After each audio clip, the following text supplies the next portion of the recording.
Good evening आप सभी बच्चों को द स्पीड के यूट्यूब चैनल पे आप सभी लोगों का मैं स्वागत करता हूं। आज आपका स्टैटिस्टिक्स का लास्ट क्लास है।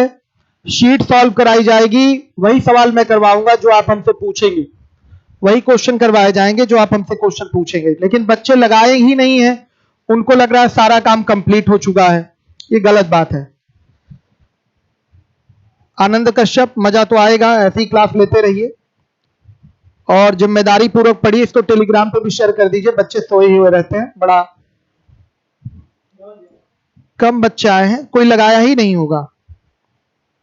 ठीक है। संतोष, गुड इवनिंग। दुष्यंत, सत्यम, आनंद, नसीम, अभिमन्यु, शुभम, गुलाम रब्बानी, काफी कम बच्चे हैं।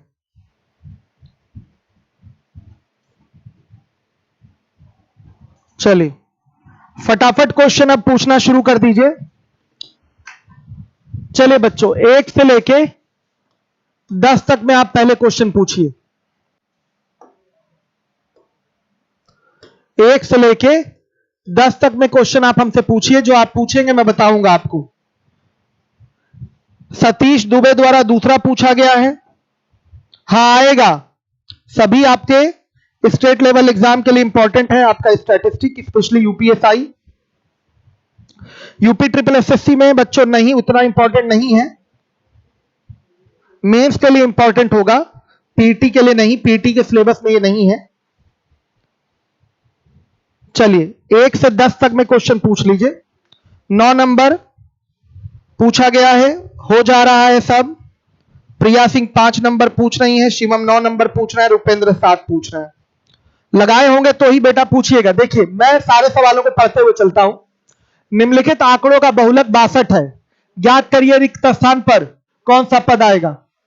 हाँ 2 नंबर पूछा गया, बता दूंगा अभी। नॉर्मल सा सवाल है, इस पैटर्न में मैंने क्वेश्चन कराया था, 62 ही आंसर आएगा। आप चेक करने का तरीका क्या है, ध्यान से देखिएगा, सबको लिख लेंगे।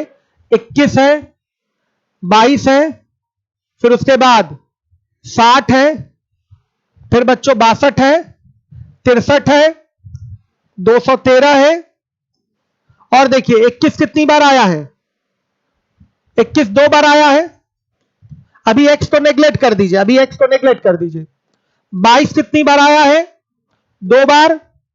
60 कितनी बार आया है, 3 बार। 62 कितनी बार आया है, 5 बार आया है। 63 कितनी बार आया है, 63 भी 5 बार आया है। और 213 आपका 1 बार आया। सुनिए, अगर आपका मोड, अगर मोड आपका, ध्यान दीजिए, अगर मोड आपका 62 है, ध्यान से देखिएगा, तो 62 यहां 5 बार दिखा रहा है, 63 भी यहां 5 बार दिखा रहा है। मोड अगर 62 है तो पक्का एक्स का मान क्या ले लेंगे, बताइए। 62 ले लिया जाएगा, तभी तो हमारा ये मोड 62 पॉसिबल है। भाई 5 से ज्यादा बार आना चाहिए। 5 तो आपका 5 बार 63 भी आया है, जबकि मोड 62 है। यहां 5 बार दिखाई दे रहा है 62 भी, लेकिन एक्स का मान अगर हम 62 ले लेंगे तो यह बात हमारी सत्य हो जाएगी कि गिवन डेटा का जो मोड है वो हमारा 62 है। क्लियर हो गया सबको, आ रही है बात समझ में। चलिए वेरी गुड। दूसरे नंबर का सतीश दुबे द्वारा पूछा गया है, प्रथम छमाही सेमेस्टर के दौरान सैम के अंक 78, 96, 86, 96, 79, 85, 100, 97, 69 और 73 थे। उनके अंकों की माध्यिका क्या थी। कोई बड़ी बात नहीं है सतीश दुबे, आप पढ़े ही नहीं है लग रहा है। 6 लेक्चर 7 लेक्चर मैंने दिया है पूरा डिटेल में, जाकर देखिए कि मीन मीडियन मोड कैसे निकाला जाता है। मुझे नहीं लगता ये क्वेश्चन मुझे कराना चाहिए, वैसे देख लीजिए जब सामने आ ही गया है। तो सबसे पहले अगर हमें मीडियन बताना है, माध्यिका निकालनी है, तो इसको हम आरोही क्रम में लिख देंगे। तो आरोही क्रम हमारा क्या होगा, आरोही क्रम क्या होगा बच्चों। सबसे पहले कौन आएगा, 69, 73, 78, 79, 85, 86, 96 हो गया, फिर 96 है बेटा, 97, फिर 100 है, हो गया। नंबर ऑफ टर्म्स कितना है, 10 है, जो कि क्या है, इवन है। तो जो माध्यिका होगी, मीडियन होगा बच्चों क्या होगा बताइएगा? n/2 वां पद प्लस n/2 प्लस 1वां पद और बटा में क्या 2, तो ये हो गया आपका 5वां पद प्लस 6ठा पद बटा में 2। आप असेंडिंग ऑर्डर में जो हमारा सीरीज सेट किया गया है उसमें 5वां पद कौन सा है? 85 है और 6ठा पद क्या है? 86/2। कितना आएगा? 85.5 आ रहा है बच्चे, 85.5 आ गया। क्लियर हुआ कि नहीं? ऐसे करना है। चलिए, सतीश ने पूछा था, बता दिया हमने। तीसरे नंबर का सवाल पूछा नहीं है किसी ने, आंकड़ों की माध्यिका और बहुलक का पता लगाए। ये जो लिखने का तरीका है आपका सब 1-1 में लिखा गया है, ध्यान से देखिएगा।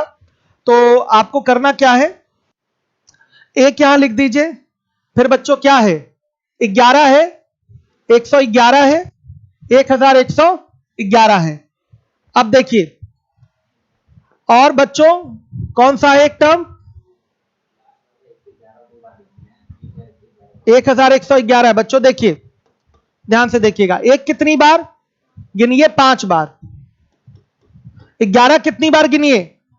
बड़े ध्यान से गिनना है, अगर हड़बड़ी हो गई तो गड़बड़ी हो जाएगी। 111 4 बार है, गिन लीजिए। और 1111 1 2 3 और कहीं है? नहीं बच्चों, 3 बार है। अब जो सबसे अधिक बार आया है बच्चों वही क्या होता है आपका? मोड होता है। क्लियर है कि नहीं? तो मोड इसका क्या हो गया? मोड हो गया आपका क्या होगा बच्चे? 11। आ गई बात समझ में? क्लियर है कि नहीं? कोई डाउट हो तो बोलिएगा। अब चाहे तो यहीं से हम CF बना सकते हैं इसका। ये तो क्या हो गया? फ्रीक्वेंसी हो गई। ध्यान से देखिएगा, मीडियन निकाल रहे हैं। ये मीडियन, ये आपका x हो गया, वेरिएट हो गया, ये फ्रीक्वेंसी, ये क्यूमुलेटिव फ्रीक्वेंसी हो गई, संचयी बारंबारता। यहां से बना लेंगे तो और आसानी से कर पाएंगे क्वेश्चन को। अरेंज करके आरोही क्रम में लिखने की फिर जरूरत नहीं पड़ेगी। तो देखिएगा, ये 5 ही रहेगा और ये 9 5 14 हो गया और 14 4 18 हो गया, 18 3 21 हो गया। बच्चों कुल n की वैल्यू कितनी आ रही है? 21 ही आएगी, जो कि क्या है? ऑड है कि नहीं? तो बच्चों इसकी माध्यिका जो होगी मीडियन n+1/2वां पद। तो मीडियन क्या हो गया? n की वैल्यू 21+1/2 यानी कि क्या? 11वां पद। 11वां पद बच्चों आपका मीडियन होगा। बताइए, अब 11वां पद इसमें कौन सा है? 11वां किसके अंतर्गत आ जाएगा? ये तो 5 तक के पद एक हो गए और 6 से लेकर 14 तक के पद क्या है? सब 11 है, तो पक्का 11वां पद क्या होगा? 11 होगा। क्लियर है कि नहीं? देखिए, अलग से आपको 2 बार इसको नहीं लिखना है, एक बार आरोही क्रम में लिखे, आरोही क्रम में लिखे, तुरंत उठा के सॉल्व करिए, निपटाइए सवाल, तुरंत निपटाना है आपको। तो क्या हो जाएगा बताइए? डिफरेंस पूछा है, माध्यिका और बहुलक का पता लगाएं। अच्छा, माध्यिका बहुलक का पता लगाना है तो क्या है बच्चों? मोड भी 11 है और मीडियन भी क्या है आपका? 11 है। आ गई बात समझ में? चलिए, कर दिया हमने इसको। एग्जाम में ऐसे ही करेंगे आप, फटाफट आ गया समझ में, इसी तरीके से लिख के किया जाएगा। चलिए, चौथा पूछा गया है, एक वितरण 20 25 30 की आवृत्ति वाले 3 घटकों से बना हुआ है जिसमें क्रमशः 25 10 और 15 माद है। तो बच्चों ये माद जो है, यही माद है, ये लिखने की भाषा है, लिख दिया है, यही माद है x, यानी कि वेरिएट ही। भाई ये भी तो वेरिएट, जो जैसे मान लिया प्रथम, जैसे कुल मिला के किसी टीम में आपके 12 खिलाड़ी हैं, तो प्रथम 3 का औसत x है, फिर अगले 3 का औसत y है, फिर अगले 3 का औसत z है, फिर अगले लास्ट के 3 का औसत क्या है? p है। तो ये x y z p मिला है, ये 3 का माध्य जरूर है, लेकिन ये वेरिएट भी तो कहलाएगा। 3 का जितनी फ्रीक्वेंसी 3 है, वेरिएट क्या कहलाएगा? ध्यान से देखिए, 3 का वेरिएट जो है वो क्या है आपका? बताइए, वो आपका वो माध्य ही हो जाएगा। तो ये हो गया, वो माध्य हो गया। ध्यान से देखिए, माध्य की वैल्यू क्या हो जाएगी? 25 10 15, ये वेरिएट हो गया। और ये कितनी बार आए हैं? फ्रीक्वेंसी देखिएगा, आवृत्ति, इसको आवृत्ति कहते हैं। बच्चे इसी में कंफ्यूज थे, इसलिए उन्होंने अच्छा किया, क्वेश्चन पूछ लिया। ये जो हमारा माध्य होगा ये वेरिएट होगा, वेरिएट होगा। ये सब यूपीएससी के आए हुए सवाल है। फ्रीक्वेंसी क्या है? 20 25 30। क्या पूछा है? माध्यम, माध्य है बच्चे, इसको काटिए, माध्य पूछा है। आप कहेंगे सर माध्य का माध्य तो क्यों नहीं निकल सकता? अभी अभी मैंने उदाहरण दिया है, 12 खिलाड़ी है, प्रथम 3 का औसत x हो गया, अगले 3 का औसत y, फिर अगले 3 का औसत y z, फिर लास्ट के 3 का औसत क्या हो गया आपका p हो गया। तो ये x y z p जो मिल रहे हैं ये भी तो एक तरीके से माध्य हुए कि नहीं हुए? अब इनका एवरेज लेना है, अगर 12 का एवरेज लेना है तो केवल इन 3 आंकड़ों का एवरेज ले लीजिए, x y z p का, वही काम यहां किया गया है। ठीक है, तो ये माध्य यहां वेरिएट का काम करेगा। तो आपको x बार चाहिए, तो x बार बराबर क्या होगा? सिग्मा एफ एक्स और बाई एन, एन का मतलब सिग्मा एफ होता है। क्या हो जाएगा बच्चों बताइए? गुणा करिए, 25 गुणे कितना हो गया 20 प्लस 10 गुणे 25, छोटा सा कैलकुलेशन है, 15 गुणे 30 और बटा में एन की कुल वैल्यू, एन कितनी आ रही जोड़कर? 30 20 75 आ रहा, 75। कैलकुलेशन आप अपनी स्ट्रांग रखिए, डीआई में भी कैलकुलेशन काम आएगा और इसमें भी कैलकुलेशन काम आएगा। कितना हो गया ये बताइए? 11 16 16। ये पूछा गया था 4 नंबर बच्चों द्वारा, सही है, हो गया। अब आइए, कोई लगाया ही नहीं, लाइव ही कोई नहीं है, एक ऑनलाइन परीक्षा में उपस्थित होने वाले, ये नहीं पूछा गया है, 8 नंबर पूछा गया है। निम्नलिखित डेटा समुच्चय के परास और बहुलक के बीच का अंतर, ये दिया गया, इसका परास चाहिए और बहुलक चाहिए। तो बच्चों परास यानी कि रेंज क्या होगा बच्चों आपका? Higher limit minus lower limit, या कह सकते हैं higher variate minus lower variate. तो कितना हो जाएगा बताइए? 58 माइनस क्या हो गया 8, कितना आ गया 50। ये सब सवाल पूछना नहीं चाहिए था। और क्या पूछा है? बहुलक मोड पूछा है, एमओ से दिखाते हैं इसको। तो क्या हो गया बच्चों बताइए? कौन सबसे अधिक बार आया? 17, 17 2 बार आया है, 17 हो गया। अंतर पूछा है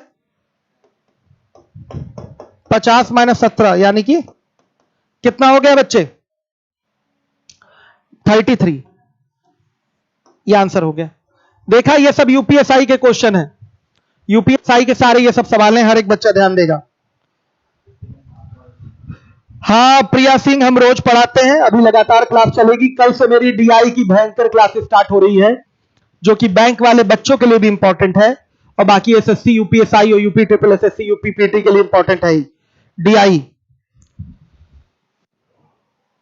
चलिए, निम्नलिखित डेटा माध्यिका, 9वां पूछा नहीं, आप कौन सा पूछा गया?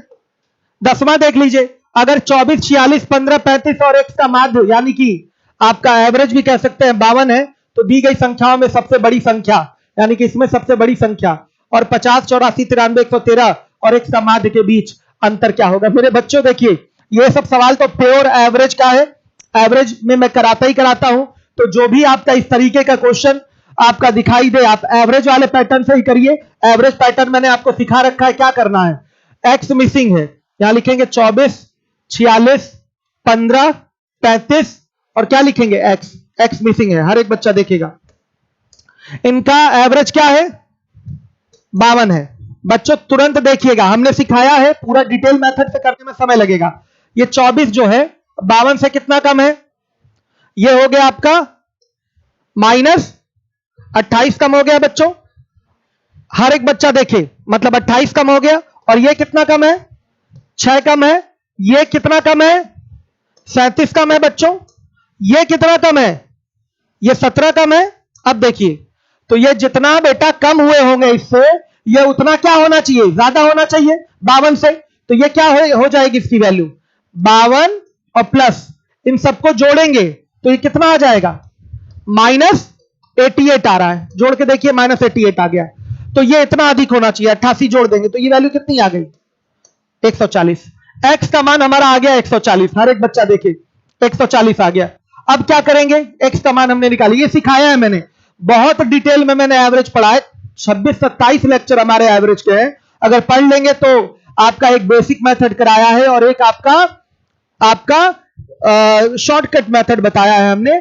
डायरेक्ट आप ओरल कैसे चीजों को निपटाएंगे वो मैंने बताया आपको। तो अच्छे से चीजों को रिवीजन कर लीजिए प्रॉपरली, कहीं प्रॉब्लम नहीं होनी चाहिए। आ रहा है समझ में? चलिए ध्यान दीजिएगा।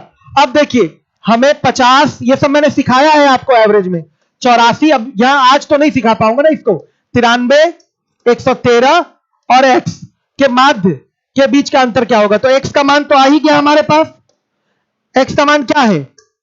140 है। हर एक बच्चा देखेगा 140 है। रुकिए, कलर चेंज कर लूं, व्हाइट ही रखूं। देखिएगा 50, फिर उसके बाद 84, फिर 93, 113 है, और मेरे बच्चों 140 यहां आ जाएगा। ये x है। क्या है? x है। हम यहां पर कोई मीन एज्यूम कर लेंगे, वो हमारे लिए ज्यादा आसान होता है। बीच में कोई एज्यूम कर लिया, 100 ले लिया बच्चों। यही तो मैंने सिखाया है। ये कितना कम है? 50 कम है। ये कितना कम है? 16 कम है। ये कितना कम है? 7 कम है। ये कितना ज्यादा है? 13 ज्यादा है। ये कितना ज्यादा है? 40 ज्यादा है। सुनिएगा, अब इनको पूरा प्रॉपर कैलकुलेट करेंगे तो -50 -16 -7 +13 +40, ये कितना आ रहा है बच्चों? माइनस का 20 आ रहा है टोटल। -50, ये सब जो जोड़ने पर ये फिगर, पेन चेंज कर लूं, ये फिगर अगर आप ऐड करेंगे तो कैलकुलेट करने पर कितना आ रहा है बच्चों? ये बताइए। माइनस का 20 आ गया। तो बस जो आपका रियल एवरेज है,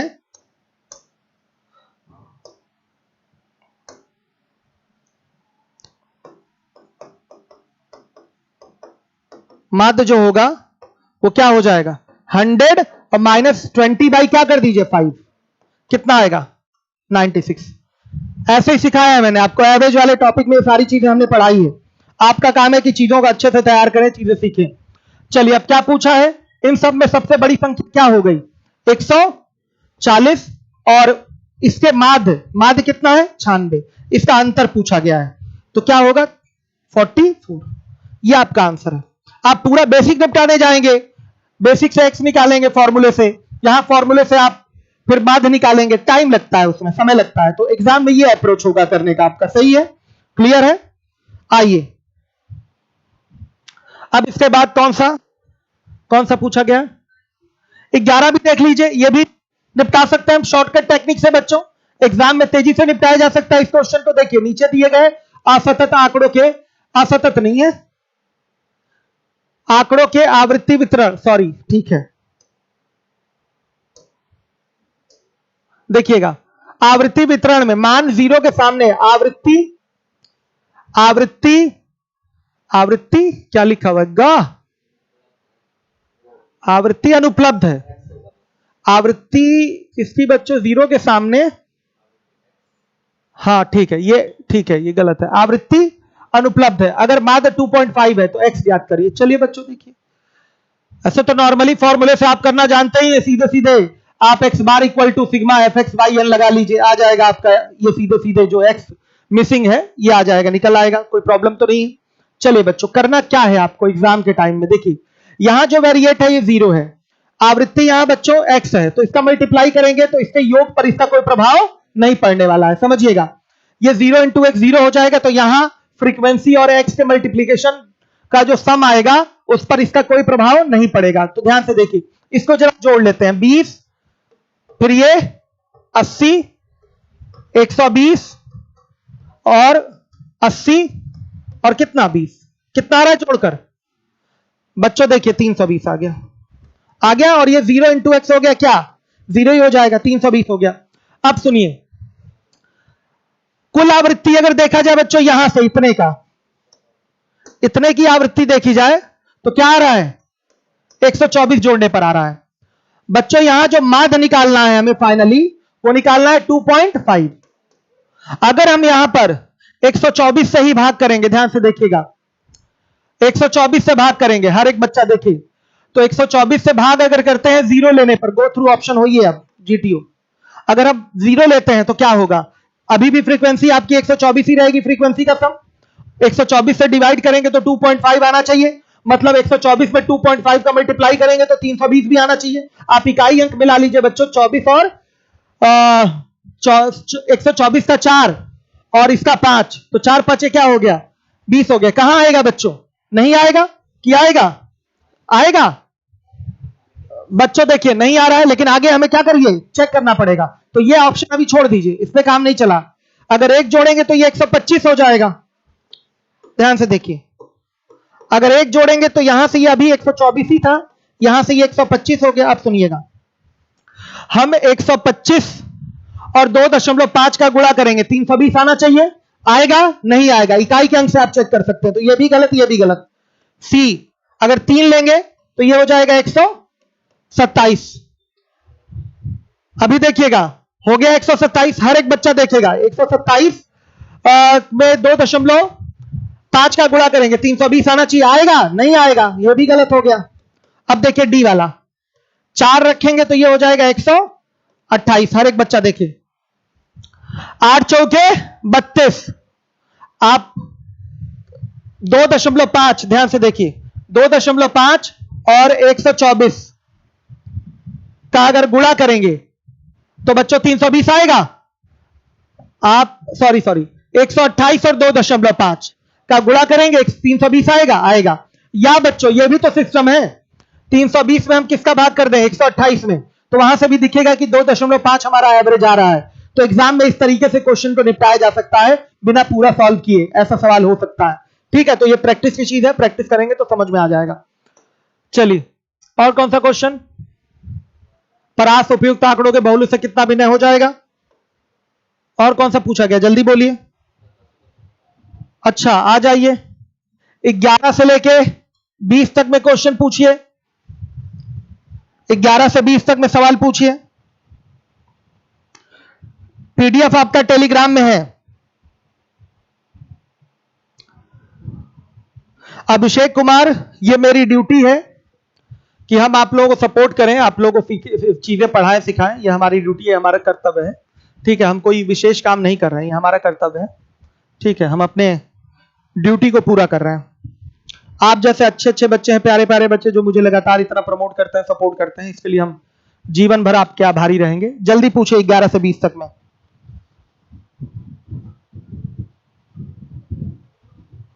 एकदम एकदम, बुलेट आपके लिए है अभिषेक, बहुत बढ़िया।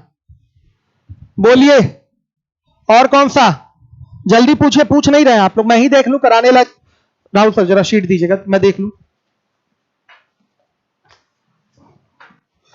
कोई सवाल है कराने लायक? 13 ही कराने लायक है। 5 अवलोकनों का मध्यमान 3 है, यानी कि बच्चों ये x बार दिया है 3, भिन्नता 2 है। अगर 5 में से 3 अवलोकन 1, 3, 5 है तो चौथा क्या हो जाएगा? x, तो पांचवा क्या हो जाएगा? x माइनस 2 हो जाएगा बच्चों। बताइए, या x या x प्लस 2 कर सकते हैं, दोनों में से कुछ भी कर सकते हैं, क्योंकि बच्चों ये भिन्नता किसमें लेनी है? डिफरेंस किसमें लेना? उन्हीं 2 मिसिंग चीजों में लेना है। अब ऐसे भी आप देखेंगे कि 2 विशेष पद उठाएंगे तो उसमें अंतर 2 दिखेगा, यहां भी 2, यहां भी 2, तो इसमें भी 2 ही है। इसमें भी भिन्नता क्या है? इन दोनों में 2 ही है, ऐसे भी कह सकते हैं। लेकिन ये बात किसकी कर रहा है? जो 2 मिसिंग है उसी की बात कर रहा है। कोई प्रॉब्लम नहीं, बड़े आराम से कर सकते हैं बच्चों। आप जानते हैं कि x बार इक्वल टू क्या होता है? सिग्मा x बाई n होता है कि नहीं? बताइएगा बच्चों से। देखिए x बार की वैल्यू कितनी हो गई? x बार की वैल्यू है 3, और ये हो गया 1 plus 3 plus 5 plus x plus 2 और बाई 5। x बराबर कितना? 2 आया। तो बच्चे अगर ये 2 है तो ये 4, यही आंसर है। कंफ्यूज मत होइए, 2 और 4। ये भी यूपीएसआई का पूछा हुआ सवाल है। चलिए, 14 नंबर का क्वेश्चन देखिए। यह एवरेज का सवाल है आपका। यह सब सवाल मैं बहुत करा चुका हूं, प्रैक्टिस हमेशा पूछा जाता है। यह यूपीएसआई का क्वेश्चन है बच्चों, एवरेज का क्वेश्चन है। और एवरेज के बहुत सारे क्वेश्चन आपके अर्थमेटिक मीन में डाल दिया जाता है। हमने दोनों को अलग अलग करके पढ़ाया है। एक परीक्षा में 12 छात्रों के मध्यमान अंक यानी कि क्या? एवरेज 52.5 थे। बाद में जांच करने पर 2 छात्रों के अंक 45 और 51 से बदलकर क्रमशः 40 और 62 कर दिए गए। छात्रों के सही किए गए मध्यमान अंक ज्ञात करना है आपको। हर एक बच्चा देखेगा, 45 और 51 से बदलकर 40 और 62 किए गए थे। जांच के बाद पता चला, यानी कि गलत किया गया। 45 के बदले 40 कर दिया गया और 51 के बदले क्या कर दिया गया? 62। सही मध्यमान अंक पूछा है, यह गलत है। 52.5 ये गलत है। तो बच्चों देखिए, 45 से 40 हुआ, यानी कि क्या हुआ बताइए? 5 की कमी और फिर 51 से 62 हुआ, कितने की अधिकता? 11 की अधिकता हर एक बच्चा देखेगा। तो कुल मिला के अगर इन दोनों को कंबाइन करें -5 + 11 तो कितना आएगा? प्लस का 6 आ जाएगा। यानी कि कुल मिला के क्या किया गया है बताइएगा बच्चों? चढ़ना ये चाहिए था, चढ़ा ये दिया गया है। तो हाँ सुनिएगा, इतना एक्स्ट्रा चढ़ा दिया गया है। एक मिनट उल्टा 1 मिनट देखिएगा। बाद में जांच करने पर 2 छात्रों के अंक 45 और 51 से बदलकर क्रमशः 40 और 62 कर दिए गए थे। 1 मिनट, तो यानी कि यहां पर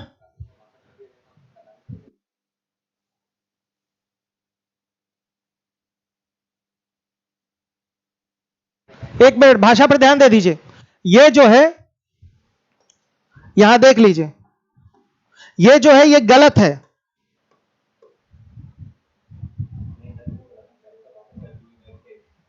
ध्यान से देखिएगा।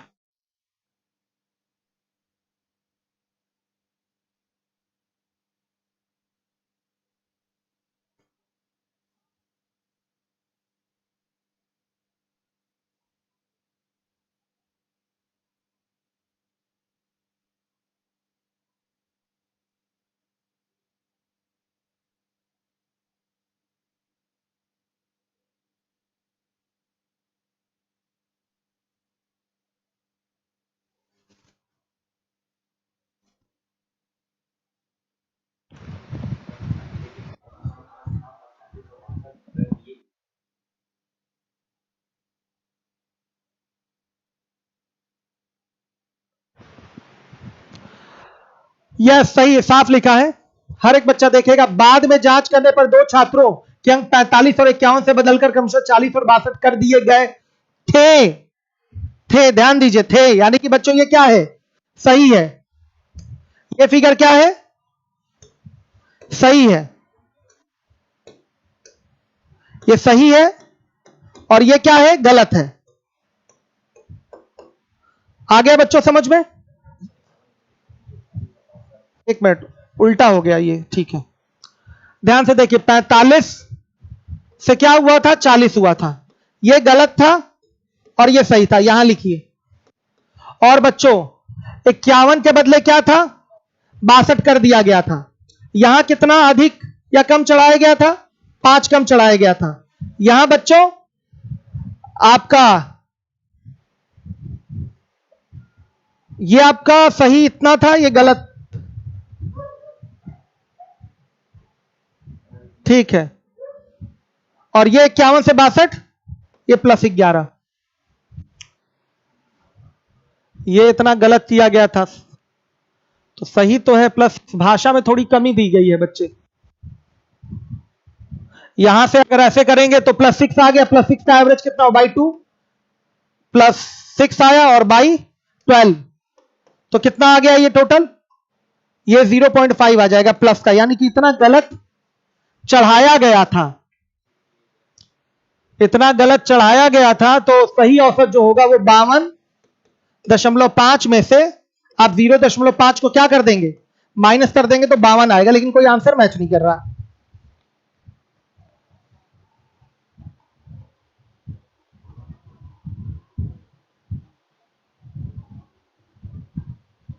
बाद में जांच करने पर पता चला कि 2 छात्रों के अंक 45 और 51 से बदलकर क्रमशः 40 62 कर दिए गए थे। सही है, यही सही है बच्चों, गलत दिया हुआ है इसमें। ये सही है और ये गलत है आपका। तो गलती में कितना एक्स्ट्रा चढ़ाया गया है? एक्स्ट्रा चढ़ाया गया है 6, सही है। ध्यान से देखिए, एक्स्ट्रा चढ़ाया गया है 6 और फिर आपका 6 का एवरेज जो होगा वो 0.5 होगा। प्लस में इतना अधिक चढ़ा है तो इतना क्या कर दीजिए? कम, यानी कि यही आंसर क्या होगा? सही होगा, 52। चलिए और देखिए अगला, आगे देखिएगा। अब 15 नंबर के क्वेश्चन पे आ जाइए, 15।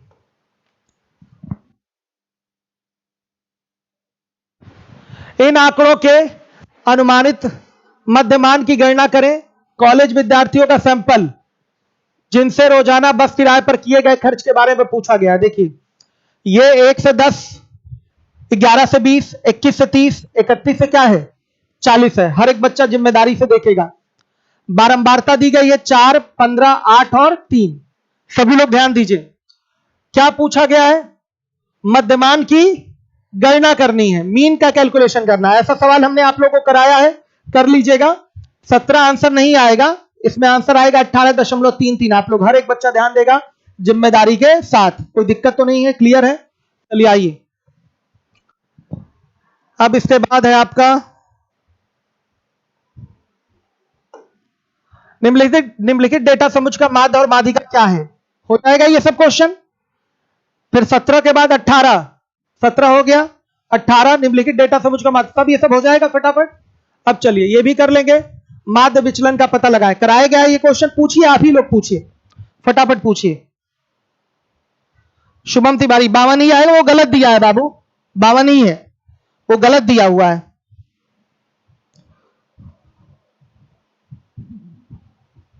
चलिए फटाफट बताइए, सारे क्वेश्चन हो रहे हैं जल्दी।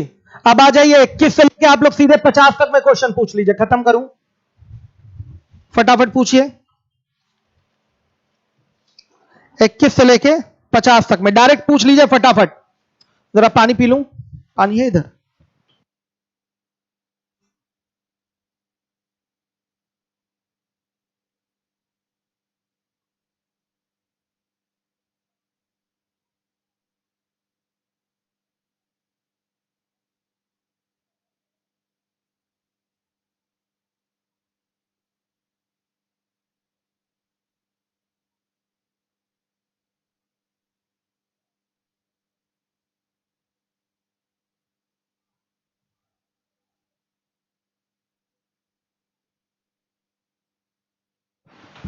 चलिए सर क्लास ले रहा हूं मैं। हेलो हेलो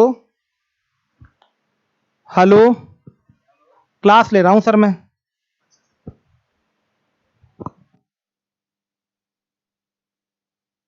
बताइए बच्चों जल्दी जल्दी, मुझे नहीं लगता कोई सवाल आप लोगों को पूछना है। कुछ चीजें मैं बस बताना चाहता हूं आपको, कोई कुछ पूछ नहीं रहा, सोल्यूशन में दे दूंगा सबका, सारे क्वेश्चन हो जाएंगे, आरोही क्रम में सब कुछ हो जाएगा,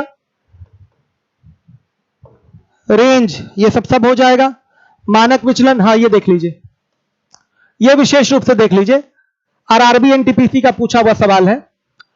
विचलन गुणांक क्या होगा, हर एक बच्चा देखे, हर एक बच्चा देखे विचलन गुणांक, इससे पहले भी सवाल होगा, ठीक। विचलन गुणांक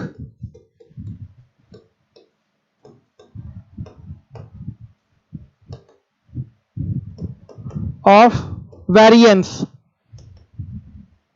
क्या होता है बच्चों, हर एक बच्चा देखेगा। मानक विचलन को किससे डिवाइड करेंगे बताइए, माध्य से, एक्स बार से इंटू 100 कर देंगे। बताइए मानक विचलन क्या है, 4 है, और जो माध्य है वो कितना है, 20 है, और गुणे 100 कितना आएगा, 20%। ये परसेंट में आता है, हर एक बच्चे को ध्यान देना है, ये आपको सीएल में नहीं पढ़ाया गया था, इसको नोट कर लीजिए, यही बस नहीं पढ़ाया गया था। एक चीज और है, विचलन गुणांक कोफिशिएंट ऑफ वेरिएंस देख लीजिए क्या है बच्चों, ये सिग्मा जानते हैं कि मानक विचलन है, और ये एक्स बार क्या है आपका, एक्स बार क्या है आपका, एक्स बार आपका है माध्य, सीधे सीधे आगे आपका कितना, गुणे 100%, ये फाइनली होगा 4/20 गुणे 100, 20% हो गया, याद रखिएगा इसको। अब उसके बाद विचरण गुणांक का मान सेम वही है बच्चों, विचरण गुणांक कोफिशिएंट ऑफ वेरिएंस क्या होगा, सिग्मा अपॉन में एक्स बार इंटू 100। बताइए मानक विचलन 7 है और माध्य कितना है 21, 100, 7 3 से 21 कितना आएगा 33.33%। ये आंसर है, सही है। ये नहीं पढ़ाया था मैंने, मैं अब पढ़ा रहा हूं इस चीज को, ध्यान दीजिएगा। आगे देखिए, प्रसरण पूछा गया है, प्रसरण सबको पता है, यानी कि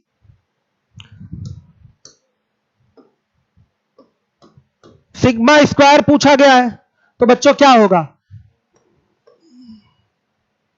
इसको लिख देते हैं प्रसरण। क्या होगा? Sigma square. हर एक बच्चा देखे तो मानक विचलन 4.5 दिया गया है, यानी कि सिग्मा की वैल्यू 4.5 है, इसका स्क्वायर कर दीजिए, कितना आएगा? 20.25। भाई 45 का वर्ग करना तो ओरल पता है ना आपको। 20.255 का स्क्वायर 25, 4 के आगे वाली संख्या हो गई 5, 4 5 20 हो गया। आइए, एक बंटन का मानक विचलन 9 है, विचरण का मान क्या होगा? हर एक बच्चा देखे। विचरण मतलब प्रसरण, विचलन मतलब प्रसरण। तो प्रसरण निकालना है बच्चों। प्रसरण मतलब सिग्मा का स्क्वायर, और सिग्मा की वैल्यू कितनी है? 9 है। तो प्रसरण या विचरण कितना हो जाएगा? बताइए। 9 का स्क्वायर मतलब कितना? 81 हो गया। क्लियर है? अब आइए, प्रसरण क्या होगा पूछा गया है, तो सीधे प्रसरण इसका क्या हो गया? मानक विचलन का स्क्वायर 6.5 का स्क्वायर कितना आएगा बताइएगा? 25, और 6 के आगे 7 42, ये आ गया। ये प्रसरण है। सही है बच्चों? क्लियर है? आ रही है बात समझ में? आइए, अब समुच्च का मानक विचलन पूछा गया है। कर पाएंगे बच्चों? कराया गया है ये सब क्वेश्चन? हो जाएगा? कर पाएंगे? यानी कि आपको सिग्मा कैलकुलेट करना है। कराया गया ये सब क्वेश्चन सारा का सारा। एक डाटा सेट का प्रसरण 144 है, मानक विचलन। प्रसरण दिया हुआ है तो मानक विचलन क्या होगा? Sigma equal to under root प्रसरण, यही तो है। तो प्रसरण की वैल्यू कितनी है? 144। कितना आएगा? 12 आ गया। यही तो सिखाया गया है आपको। प्रसरण का वर्गमूल लीजिए मानक विचलन, और मानक विचलन का वर्ग करिए प्रसरण, यही आएगा। बहुलक ये सब फटाफट हो जाएगा। बहुलक माध्यिका हो जाएगा, आंकड़ों का माध्य, सापेक्ष हिसाब, माध्य विचलन निकालना है, हो जाएगा ये सब। माध्य विचलन क्या है? सब करा चुका हूं मैं। जरा शीट दीजिए, सवाल और रह गया, वो भी नहीं कराया हूं, करवा दूं बच्चों को। कुछ बचा नहीं बच्चों, सब पढ़ा दिया मैंने। देखिए यूपीएसआई और आरआरबी एनटीपीसी के सारे क्वेश्चन मैंने करा दिए।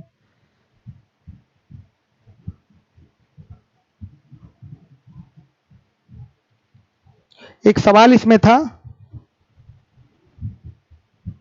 मानक विचलन गुणांक था।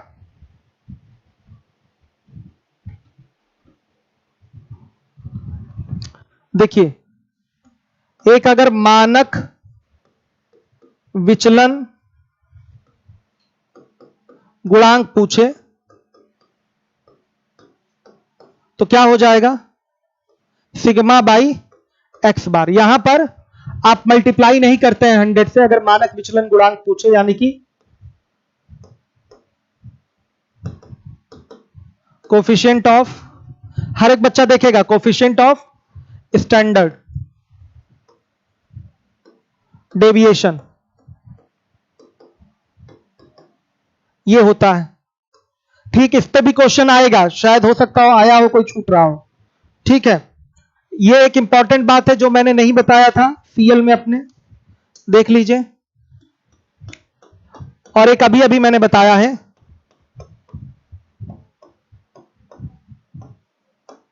विचरण या विचलन गुणांक।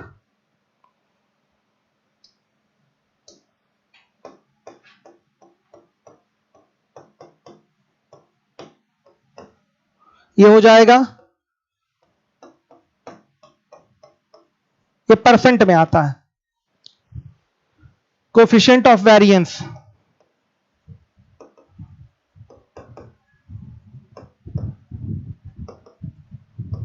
कोफिशिएंट ऑफ वेरिएंस, ये स्टैंडर्ड डेविएशन है और ये वेरिएंस है।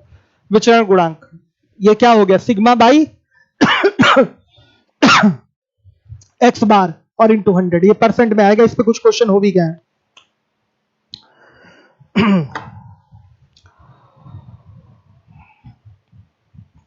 हो गया। देखिए, खतरनाक नहीं, थोड़ा जल्दी पढ़ाना था मुझे, क्योंकि सब कुछ मैं करा चुका हूं। अब 34 नंबर का सीएल का पूछ रहे हैं। सीएल तो यहां लगा ही नहीं है आज। आप उसमें क्या प्रॉब्लम फील कर रहे हैं? हम सीएल अभी टेलीग्राम पे डलवा दे रहे हैं सॉल्व करके, हो सकता है आपको कुछ प्रॉब्लम हो। प्लस माइनस नहीं लिखा जाएगा। एक क्वेश्चन है, बहुत इंपॉर्टेंट बात, सवाल में दिखा दूं, एक प्लस माइनस में आंसर आया था, वो कहां है? 36।